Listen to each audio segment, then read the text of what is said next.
So the question is coming back to the issue of tea, and specifically the manufacturing of tea. There are manufacturing and processing of tea that would fall under the Preventive Controls for Human Foods rule. There are other activities that take place with tea that may be done on a farm, and they would not be subject to the Preventive Controls for Human Foods rule. So because we have so many different questions about tea, we would appreciate you putting those questions in writing to our Technical Assistance Network. And when you do that, be very specific about the activity you're asking about and where it takes place. So if you're asking about the steam treatment and drying of tea, please tell us whether that takes place on a farm or off a farm. If you're asking about putting tea in tea bags, well, that certainly is manufacturing and processing that would be subject to the preventive controls rule. But I know you've talked about a lot of different steps in making tea, and if you could provide us the questions with the specific information, that will help us to work through answers for you.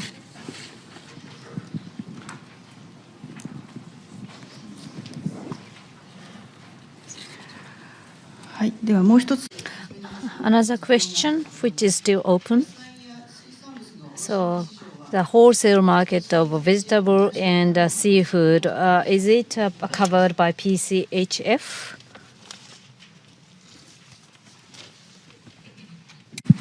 A wholesale market with seafood is not subject to the Preventive Controls for Human Foods rule. It is subject to our seafood HACCP regulations as they would apply to that.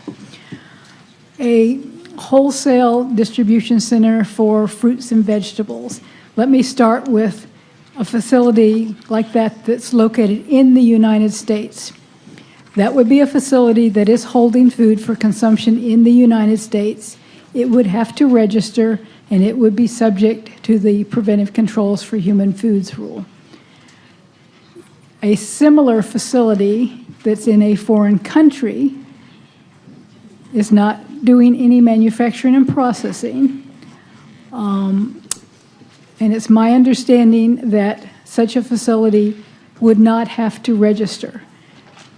We would again appreciate if you would submit this question to our Technical Assistance Network so we can make sure that the answers we're giving you are correct. We will run it by the subject matter experts and get back to you.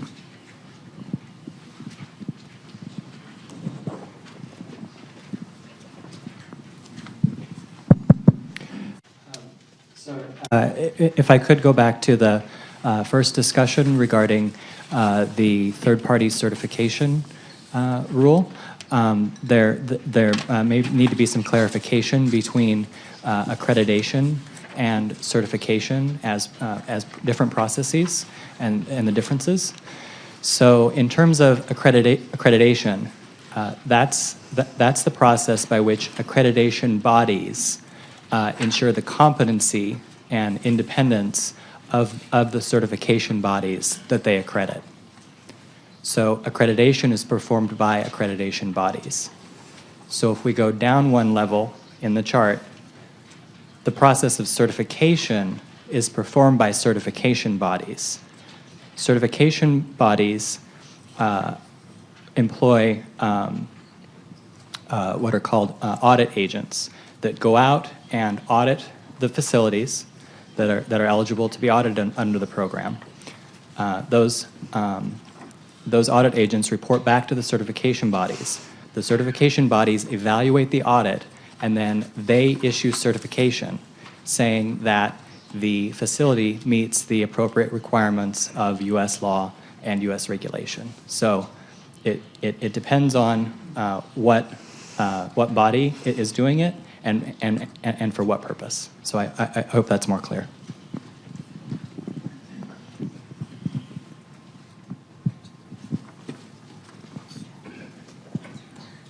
So from the FDA officials, there has been mention of the technical assistant network, and So if you would click on the website, you would be able to go to the link, and you would be able to pose individual questions from there.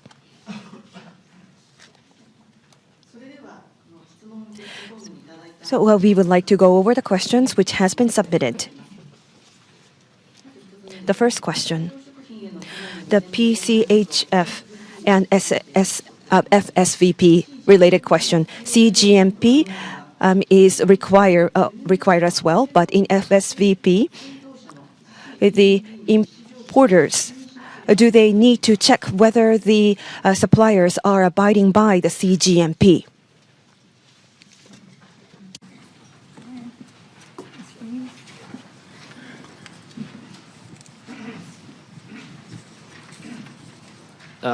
If the foreign supplier is subject to the preventive controls, then they would need to, then an importer of food would need to conduct some type of supplier verification activity to determine whether the producer or the supplier was acting consistent with the preventive controls requirements, and that includes the CGMP provisions. So technically, they need to see that they were acting consistent with those preventive controls requirements, and they need to be using processes and procedures that provide at least the same level of public health protection as would adhering strictly to those preventive controls regulations. So, yes, answer is yes.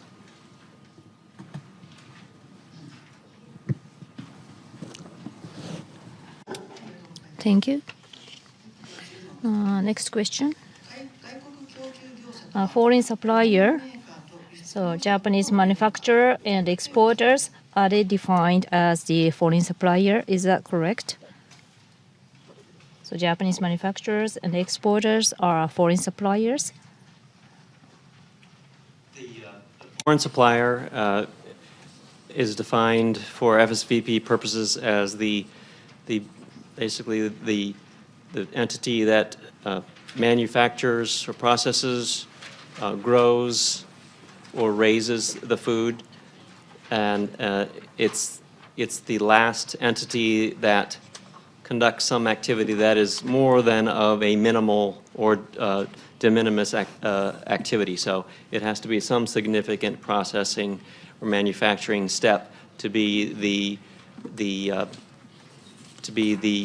foreign supplier for which the importer needs to obtain verification of. So it depends on exactly what that foreign supplier does. Sometimes they're not going to be doing anything of substance, anything that affects the safety of the food.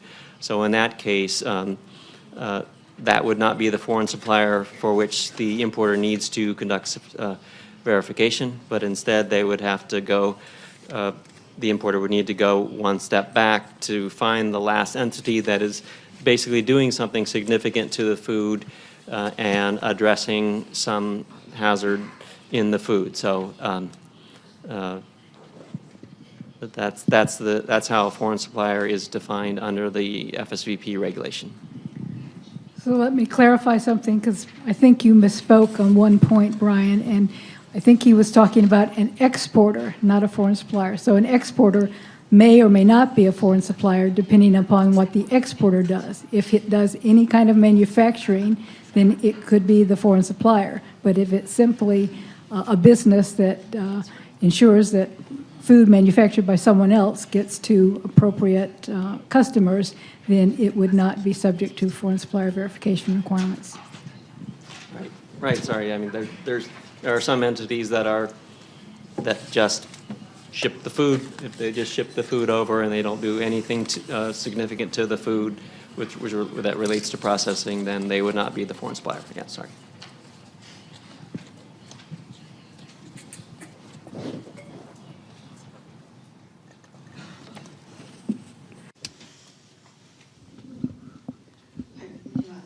Thank you. So moving on to the next question. When one company handles manufacturing, export, and sales, what are the requirements that are applied for the QI? What are the qualifications of a QI when a company does manufacturing, export, and sales?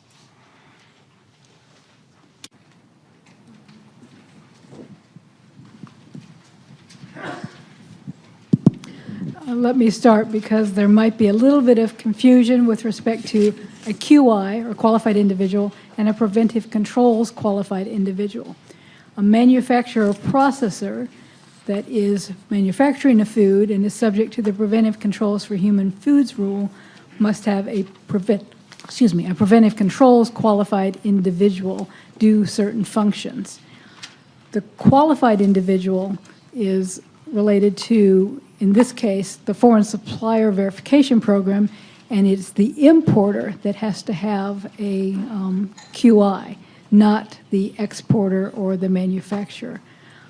Now, it's a little confusing because within the preventive controls rule and within the CGMPs, there is a requirement that everybody involved in manufacturing, processing, packing, or holding food must be qualified to do their job. They must have the education, training, or experience to be able to do their job. Then in addition, they have to receive training on food hygiene and food safety, and a record is required of that training. And so you have qualified individuals working in a manufacturing plant, and you have preventive controls qualified individuals, which have further education experience that allows them to develop and implement a food safety plan.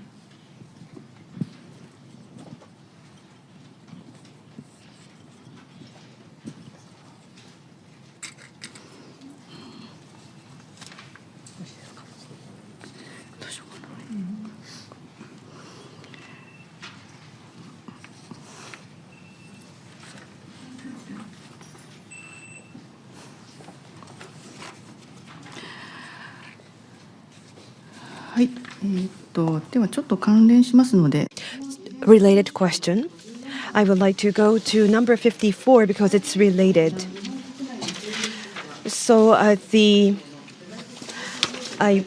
believe that the manufacturing facility within in Japan, which exports to U.S., will be applicable for a foreign supplier.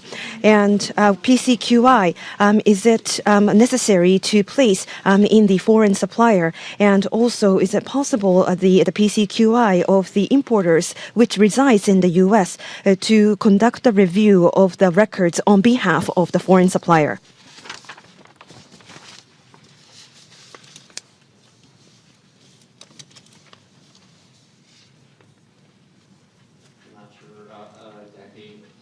About, but I'll take a stab at it.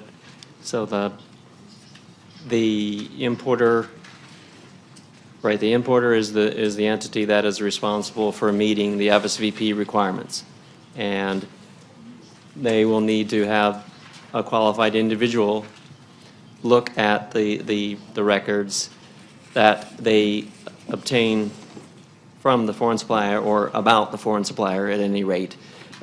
They can get that information from different sources, but the importer itself, which is, again, as I said, an entity in the United States, whether that's the U.S. owner or consignee at the time of entry, or if there's not one, then there has to be a U.S. agent for the foreign owner or consignee. But that importer is the entity that has to conduct verification of the foreign supplier. So whether that's on-site auditing or reviewing records from the foreign supplier, whatever it may be, that's the entity that will be looking at that information to assess whether the foreign supplier is acting consistently with the U.S. FDA requirements, whether that's the produce safety regulation or the preventive controls regulation. You want it? Did that cover it? Did that cover it?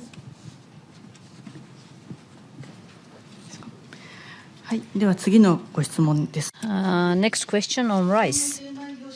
Well, rice polisher in Japan export rice to the U.S. In this example, actually two questions. The first question, polisher and polishing factories, what are the requirements for polishers and rice polishers and polishing factories. And the Polishing Association is trying to promote the polishing HACCP certification. Is that acceptable for FDA?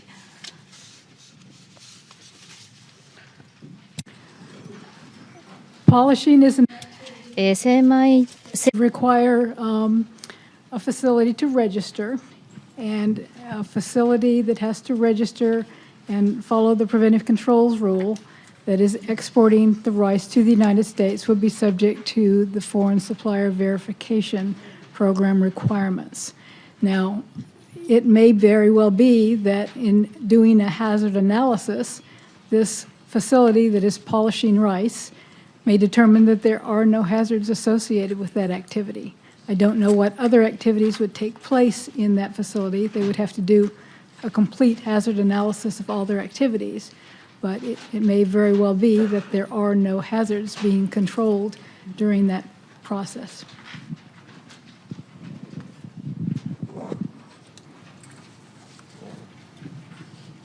Just to add to that, if I guess I didn't specifically mention, but if the importer they conduct a hazard analysis of a food that they want to import and they conclude that there are no hazards in that food, then the importer does not need to conduct the supplier evaluation that I discussed earlier, and it does not need to conduct any foreign supplier verification activity. So that would be a rather significant finding that there isn't a hazard that requires a control in a food.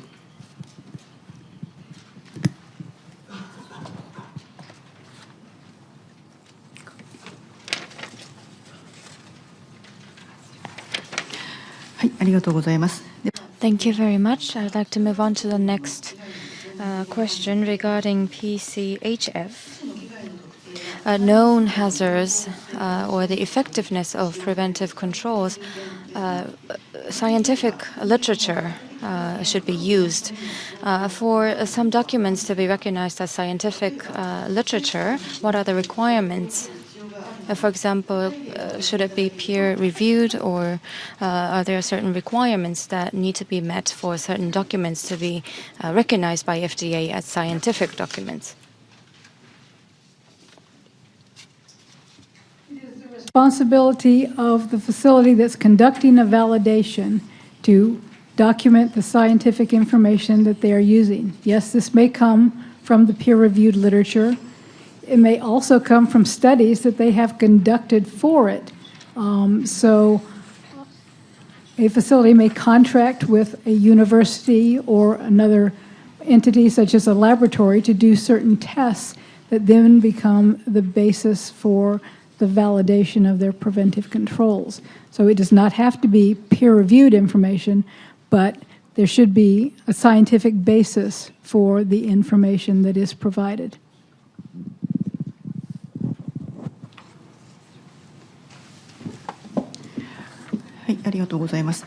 Thank you very much. If there is anything left out from your question, I would like to ask the people who asked the question to make supplementary comments about what they need to be answered. So I would like to move on. As for the PCHF, I'm in the question and answer in the morning time, and so there was the explanation about the allergen monitoring in addition to the HARP-C, and the monitoring seems like continuous. So I was wondering how frequent this monitoring must be done. So if we have the hazard analysis, maybe monitoring can be done just once a year. Would that suffice? The requirements, could you give comments on that? Monitoring depends very much on the hazard and the preventive control that is applied for that hazard. When we talk about food allergen controls, there are two areas where we are looking for specific controls. One is the prevention of allergen cross-contact, that is preventing an allergen that is not on the label from ending up in that food that doesn't label that allergen. That means keeping equipment clean between different products. It means having certain activities with respect to personnel to make sure that they do not transfer an allergen from one food to another food that doesn't contain it on the label. It may involve separation of certain activities that go on in a facility. There are also requirements to ensure that the label that goes on a food contains all the allergens that are in that food. Some of these are easily managed by fairly continuous monitoring. For example, when a label is being put on a product during manufacturing, then the monitoring takes place when the new labels are put on the line and every time there is a label change. There is also another activity that can take place to ensure that the label is correct, and that is not done with a lot of frequency. It would be each time the manufacturer receives a new batch of labels from the label manufacturer. In that case, someone would compare the label to the product formulation to make sure all of the allergens were there. So again, there is no specific requirement for a frequency of monitoring. A number of activities lend themselves to more frequent monitoring, and others will be less frequent.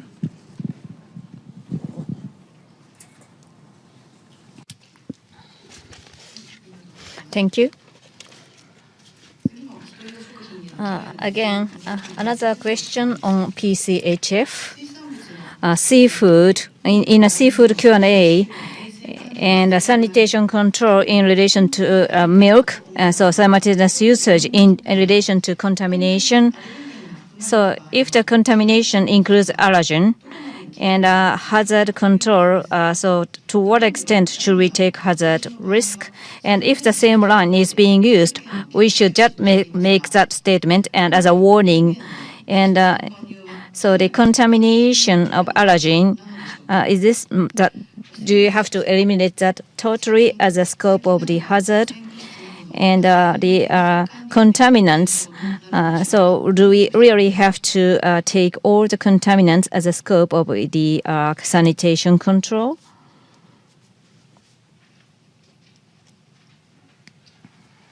And started out talking about a seafood facility, and a seafood facility is not subject to the preventive controls for human foods rule. It is subject to the seafood HACCP regulation. That said, allergens could be considered a hazard that needs to be addressed in a seafood manufacturer's facility. We do not have any threshold levels of a food allergen below which we would consider the product to be safe. So all of the allergens need to be on the label for a food. And that's why it's very important to prevent allergen cross-contact through appropriate sanitation procedures. Although we do not require validation of allergen controls or sanitation controls, it would be prudent of manufacturers to determine that the sanitation procedures they use will remove the allergen of concern before a product that does not contain that allergen is being run on the same line.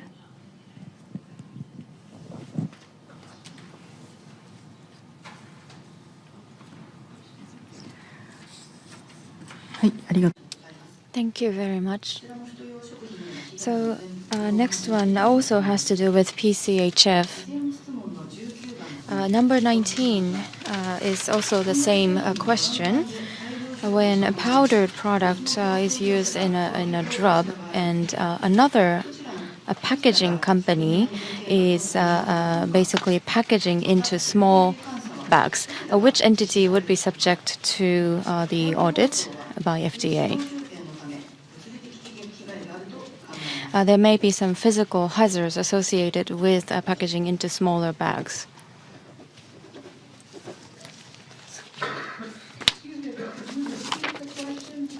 Started out talking about drugs, and these rules are related to foods and not drugs.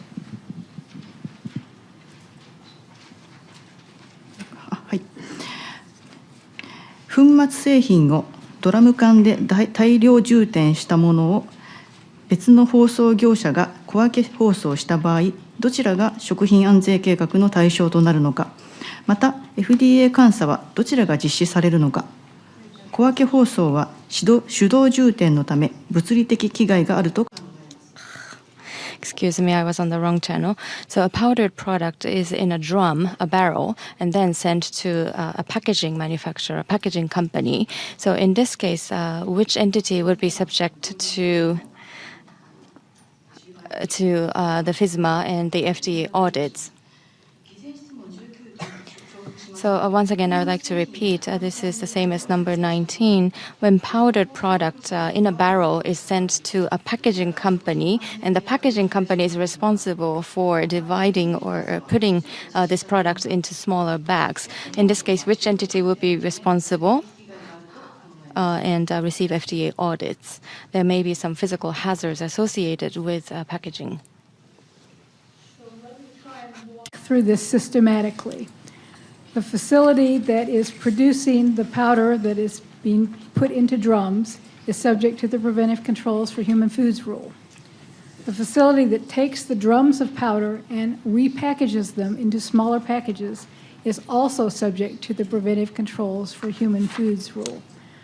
The question of when an audit would apply is a little complicated.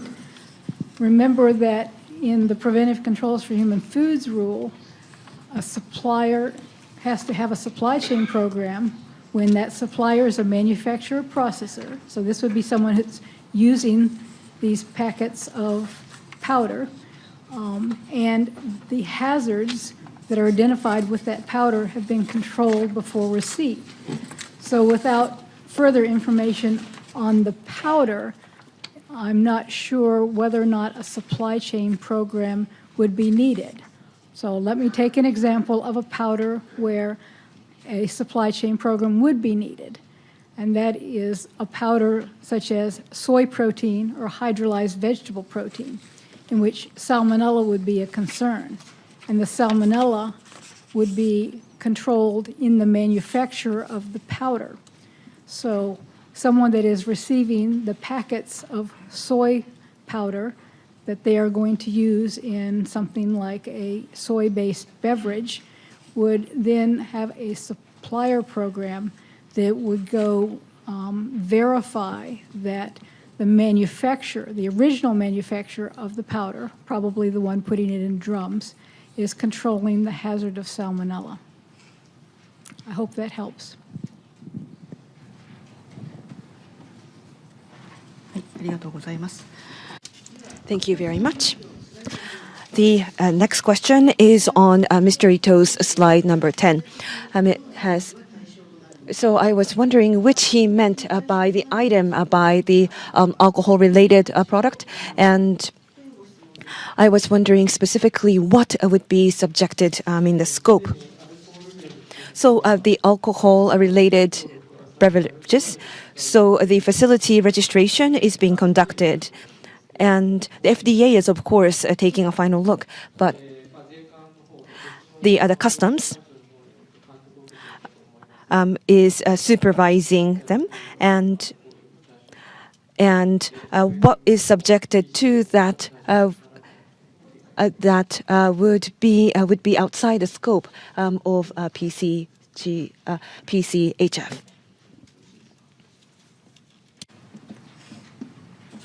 FDA の皆様、よろしいですか。はい、ありがとうございます。 Next question. Meat, eggs, and milk based food. Is it subject to FSMA requirements? So in relation to FSVP.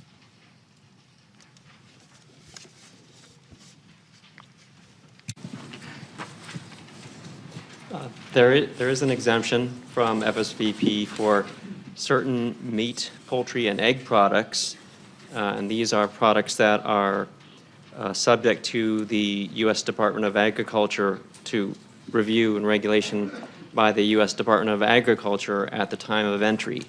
So if a meat, poultry, or egg product is one that is subject to certain statutory provisions under the control of the U.S. Department of Agriculture at the time of entry, they would be exempt from the FSVP requirements.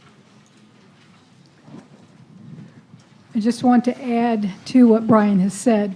When he talks about egg products, these are the egg products subject to USDA jurisdiction, which means liquid whole egg, liquid egg whites. It does not mean an egg product like an omelet. That is under FDA jurisdiction. You also mentioned dairy, milk. Milk is subject to the preventive controls for human foods rule and to FSVP.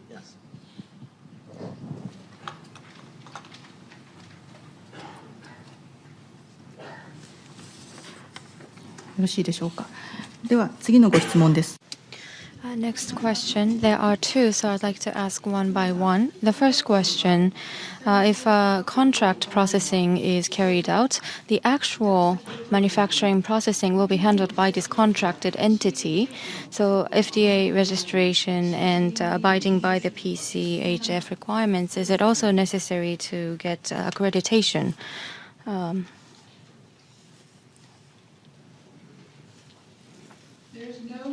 In the preventive controls for human foods rule, or for animal foods for that matter, for any entity to become accredited.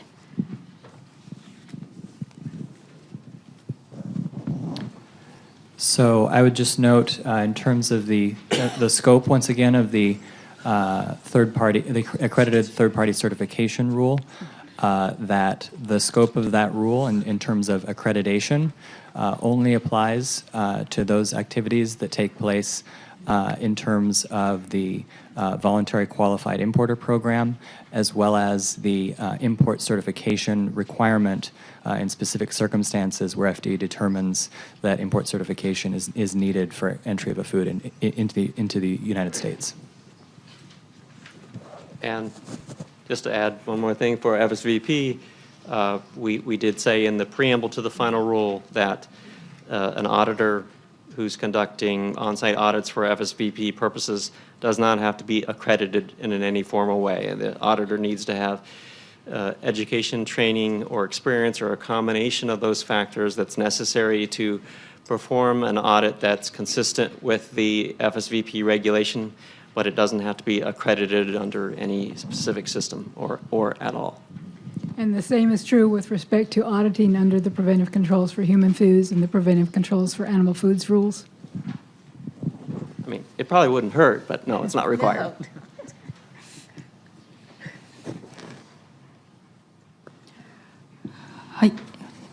The PCHF related question.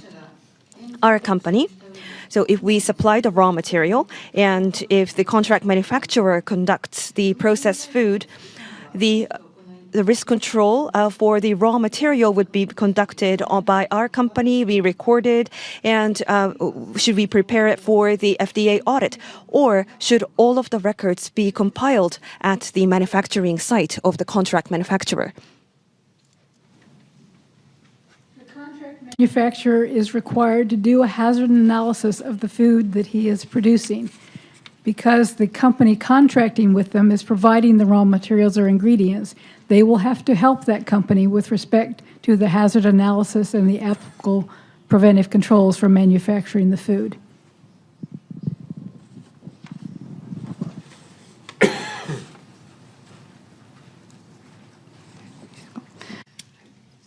Next question.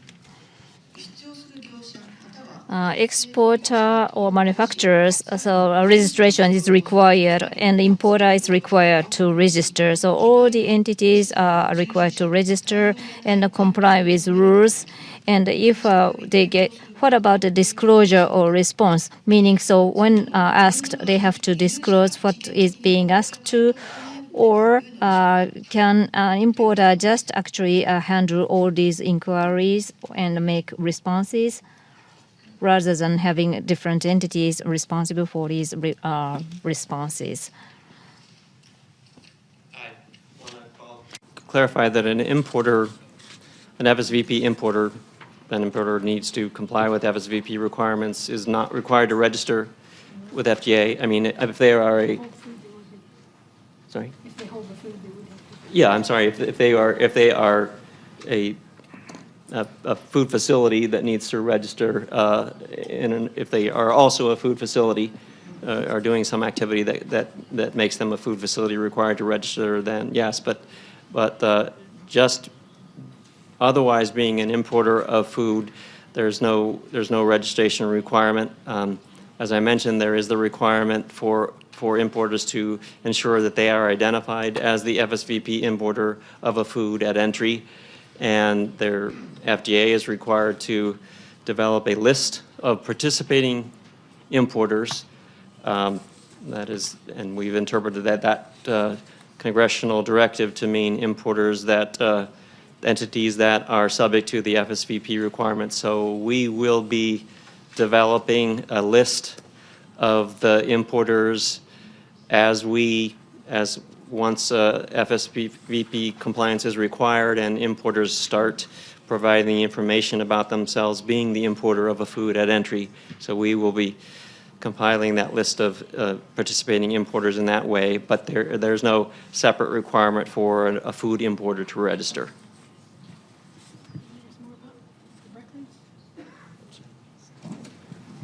So I think there was some more there with respect to the records that each of these entities has to have. Of course, a manufacturer has to keep all of the records that are required to ensure the safety of the food, that consistent with what the Preventive Controls for Human Foods rule requires. And an importer does not need to have all of that information. They have to have the information that shows that they verified that the manufacturer processor has controlled the hazard.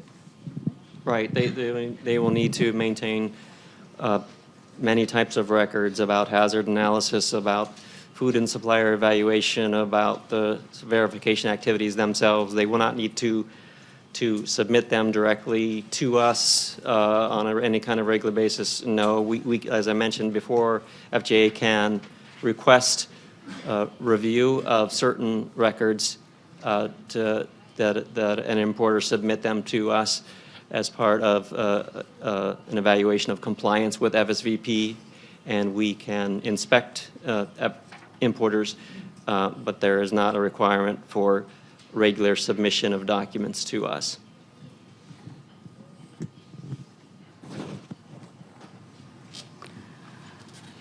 はい、ありがとうございます。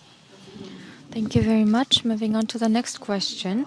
What if we refuse to accept audits? I think we will be banned from import. But if we would like to start import again, what would be the requirements that need to be met?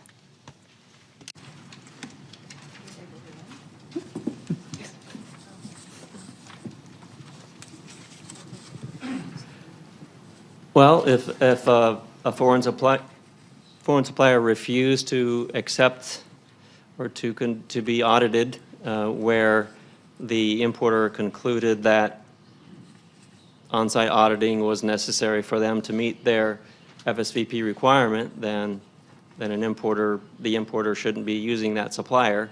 So that would definitely be something that the supplier would need to take into consideration in their decision.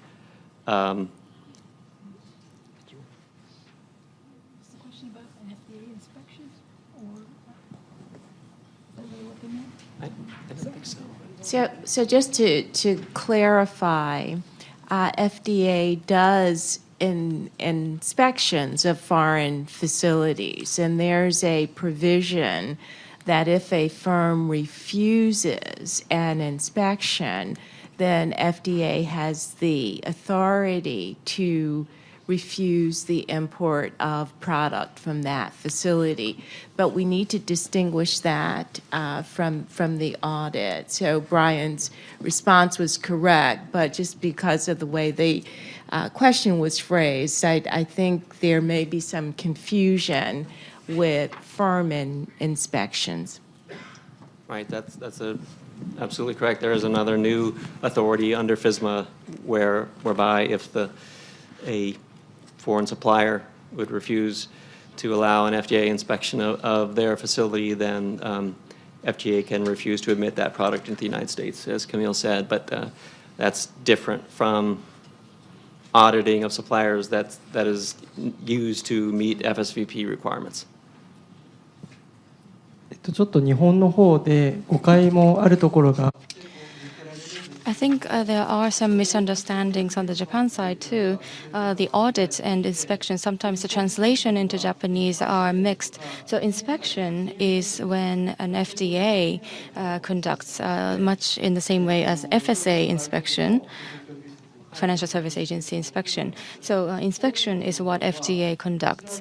On the other hand, audit, although we have a scheme or system, but basically FSVP may have requirements that would require audits, and also if there are certain risks, facilities maybe need to be audited by third-party auditors to receive accreditation. So this is different from inspection conducted by FDA.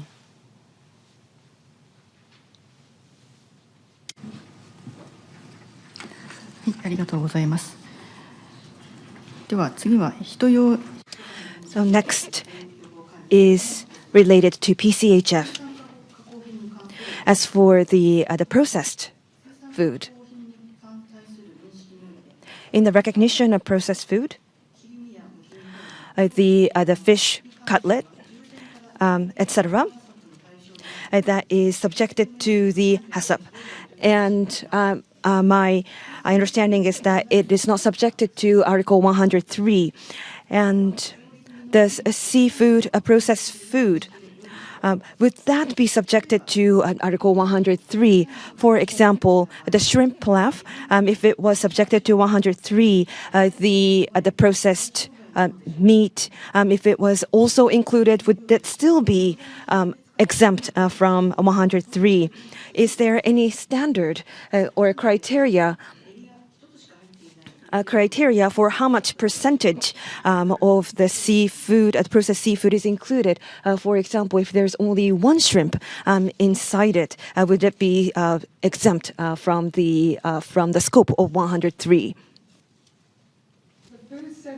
Seafood HACCP regulation are those foods where seafood is the characterizing agent.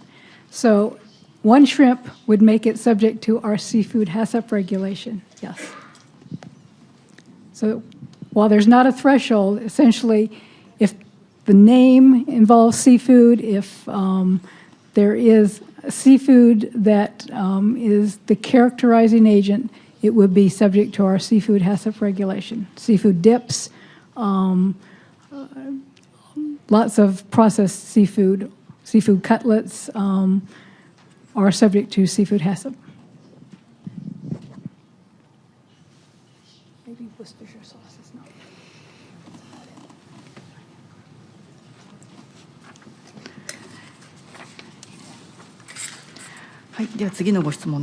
Next question, the third-party certification. So can the audit firm be a third-party certification body?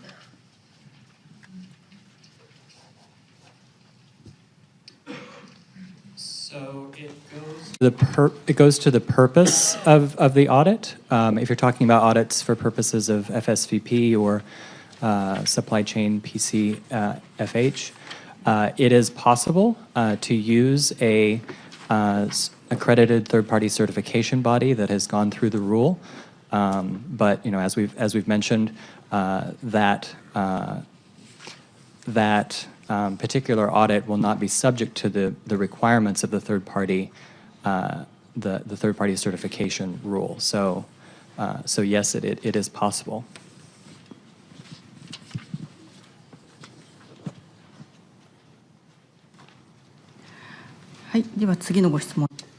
Next question. This is also regarding third-party audit system. In the brochure, page 86.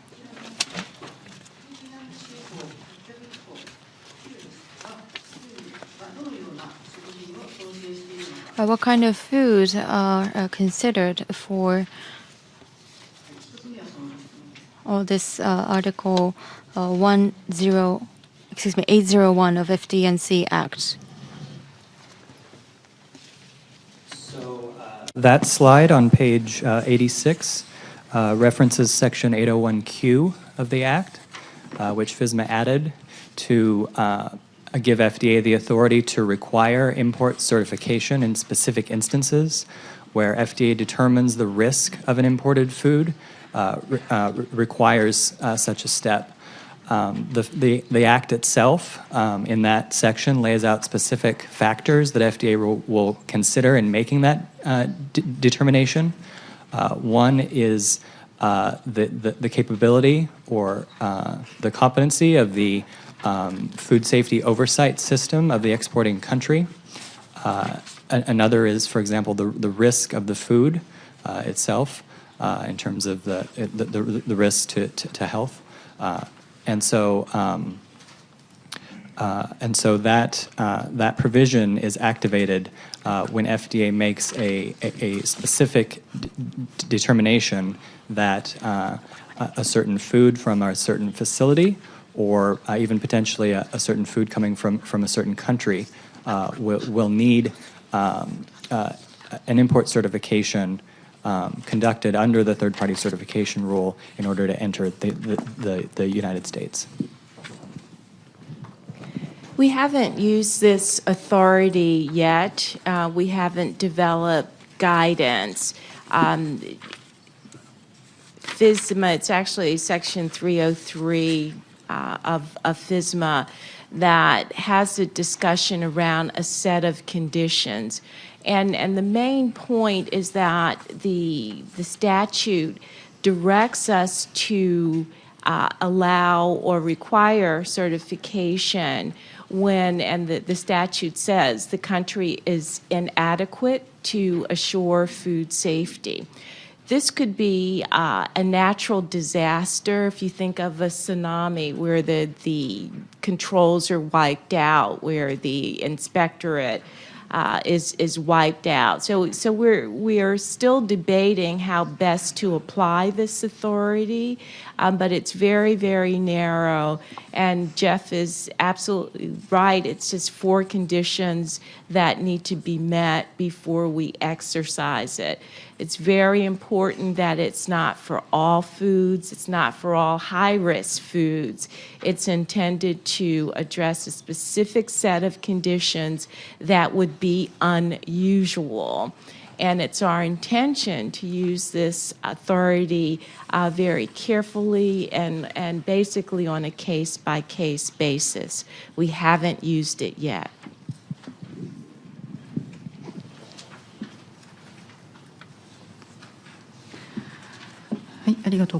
Thank you very much. Moving on to the next question, a very simple question. Would state of Hawaii be in the scope of this law?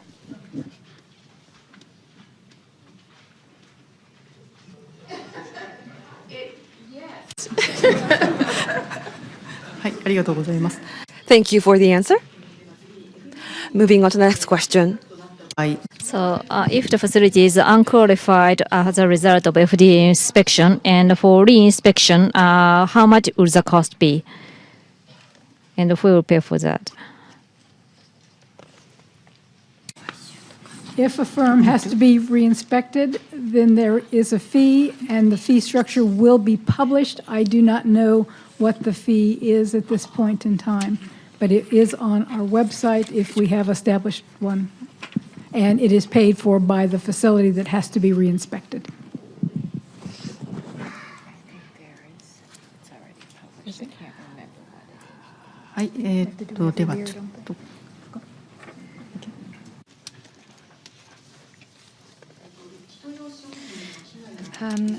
This is related to PCHF and also rule on preventing intentional adulteration.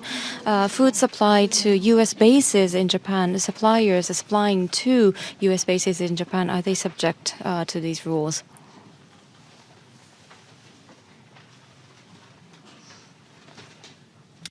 That's a question that I would like to have you submit to the Technical Assistance Network.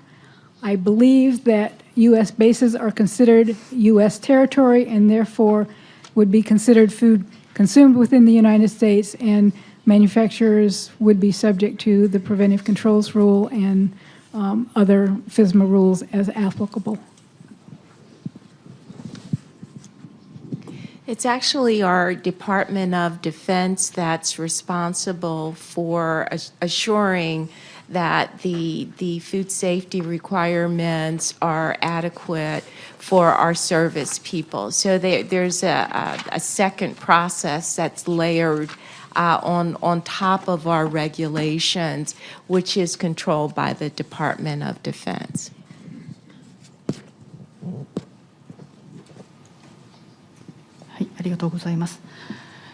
Thank you very much.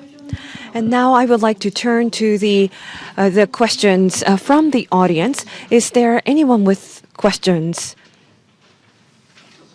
I see a hand, please.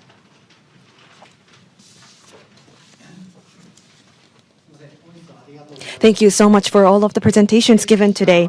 My company, what it does is we are making industrial ink. And the ink, which is edible ink. We are developing edible ink, and we are considering exporting that to the United States.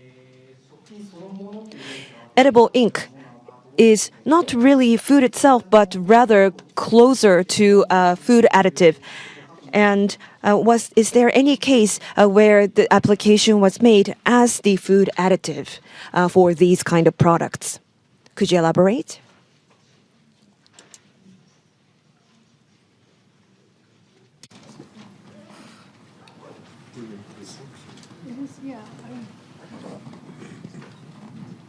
Again, a very good question for our technical assistance network, but I do believe that our definition of food also includes components that may become part of the food. So it is very possible that edible inks will fall into that category. They also may be subject to a food additive petition. And again, food additives are considered food for the purposes of these rules. Just want to add that if it's, I don't know, not having dealt with this particular issue, but if the edible ink is considered a food contact substance, then it is within the scope of FSVP. So an importer of a food contact substance needs to consider if there are hazards in it, and if so, that there are hazards that require a control, then there would need to be a foreign supplier verification for that food contact substance. So it just depends on where this ink fits in that definition of food contact substance.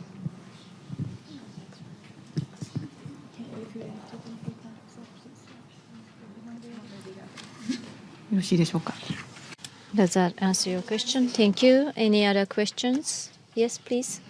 The gentleman over there.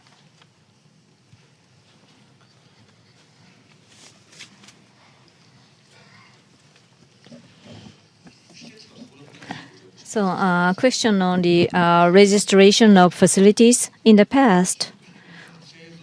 So, food manufacturers, actually, they were not aware of the fact that the export, but somebody bought these products and somebody actually exported these products to the U.S. And then they received the FDA inspection. And 3 years ago, I think you worked on the registration system. So have you incorporated the prevention of such practices?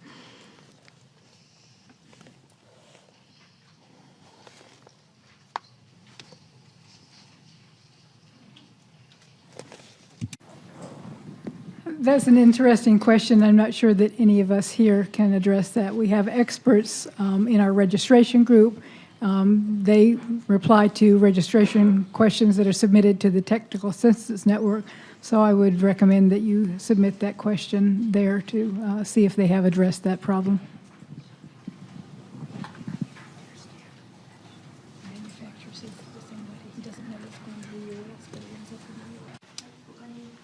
Are there any other questions Gentleman from before, do you have a question?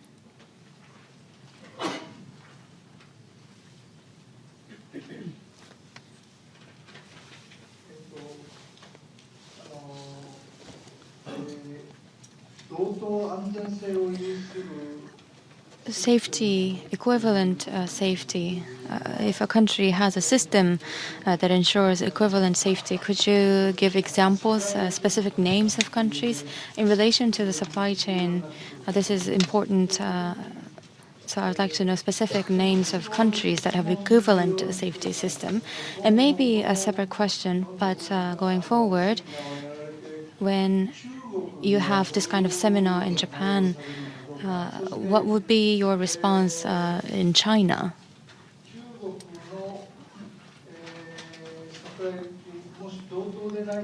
And if this equivalency is not achieved, then in the supply chain, if we have products imported from China, what are some of the things that we need to be careful about?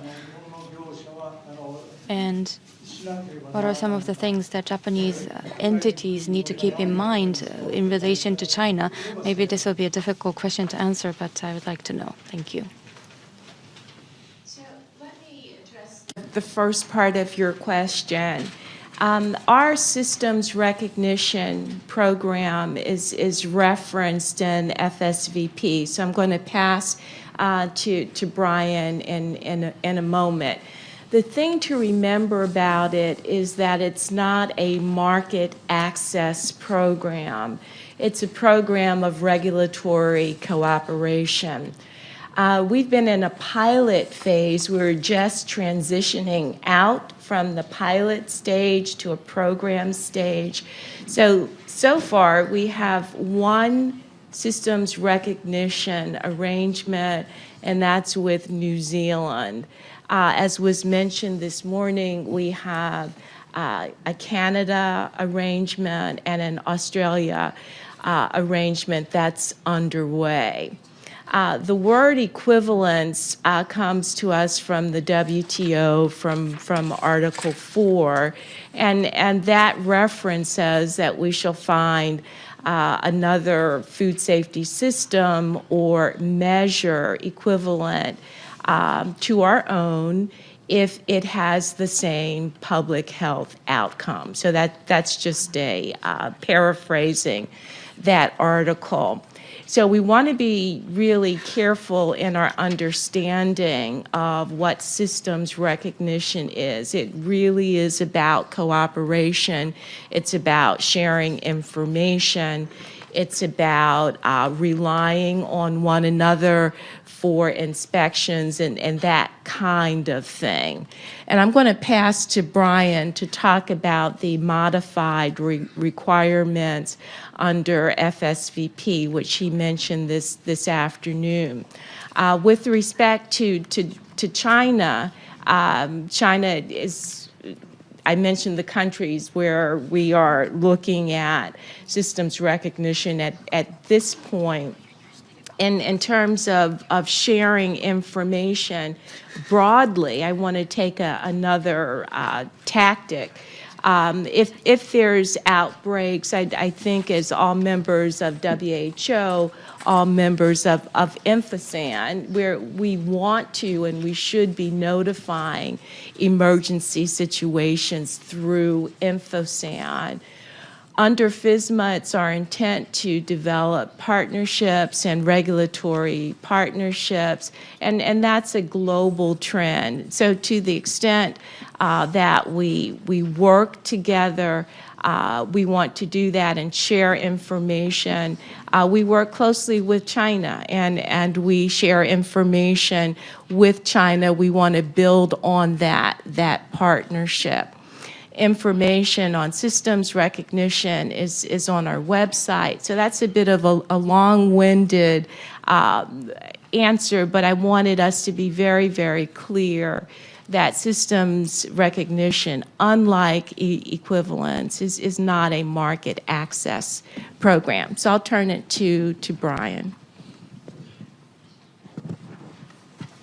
Thanks. There are actually two aspects of what I discussed earlier this afternoon that I think relate to your question, and that is, and one of them is what Camille talked about, was the provisions where if you are importing food that's not going to be processed further in the United States, so finished food, packaged food, or raw agricultural commodities that aren't going to be processed further, then for that food, if the food is from a supplier in a country whose food safety system we have officially recognized as comparable, and as Camille said right now, that's just New Zealand, or we've made an equivalence determination, which is has its separate requirements that I'm not capable of going into, but in those two situations then, and the supplier is in good compliance standing with that food safety authority, that comparable or equivalent food safety authority, then in that case, most of the FSVP requirements wouldn't apply. So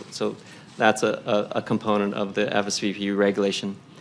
The other question that a lot of importers and other stakeholders are interested in is the provision in FSVP that, as I said, says that you need to verify that your supplier is following processes and procedures that provide the same level of public health protection as those required under the produce safety or the preventive controls regulations as those apply. So we have people asking us, well, if my supplier is complying with the EU regulation or Japanese regulations or wherever it may be, is that going to be adequate for FSVP purposes? And you know, we can't say that right now, with certainty at all. That's something that we are looking into, and we know, and we want to be able to give guidance in the future about that issue. But that's something that is going to take a while before we can make any kind of statements like that. But obviously, it's something that would be helpful to importers to know if they could say, well, my supplier complies with this country's regulations. Is that adequate? So, but that's where we need to do a lot of work in that area before we can do that.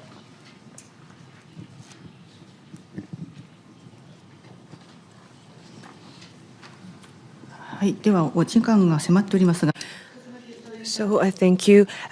So I would like to state one last question, FSVP-related question.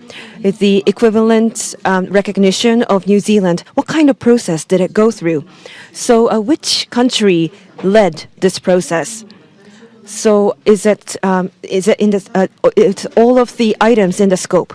The Canada and Australia, I heard that they are under negotiation for the system recognition. Is there any other regions or countries which are subject to negotiation in the future? Answer to the last question is yes. Our process is on our website. Just look up systems recognition, go to the foods page, and it talks about the process. There's a kind of a pre-assessment process. There needs to be significant trade between the countries. It needs to be a good compliance history before we enter the assessment process. We have a tool called the International Comparability Assessment Tool, and it has 10 elements ranging from regulatory foundation to laboratories to participation in international standard setting organizations, and then we follow with an in-country audit.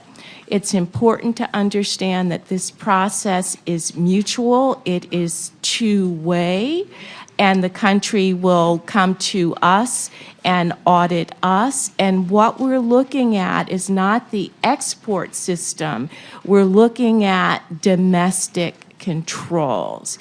So again, I refer you to our website for a lot more information about systems recognition. Do you want to turn to Bruce? Did you want to add anything? I don't think so. I think that's very comprehensive. ありがとうございました。それでは Thank you very much. So it's time for us to conclude. Any other questions, pressing questions that you need to ask? Well, thank you so much for all of your questions. Sorry that we were not able to respond to all of the questions. Thank you very much. Thank you so much for attending such long hours in such a small space. But last but not least, there are some housekeeping announcements. We would be providing the questionnaire to the email address registered, and the receivers that you are using for interpretation, please bring it to the reception desk. And please give a warm round of applause to all of the lecturers present. Thank you very much.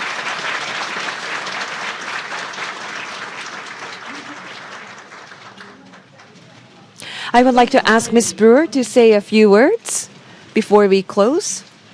So this will indeed be just a few words. I think I'd be remiss if I didn't call out some of the people that have been so helpful to us, from JETRO, Mr. Abe, Mr. Ito, who has been such a close colleague over the past few years, Ms. Fujiwara, sorry if I mispronounced that, Ms. Morishita. From math, we have Mr. Maru.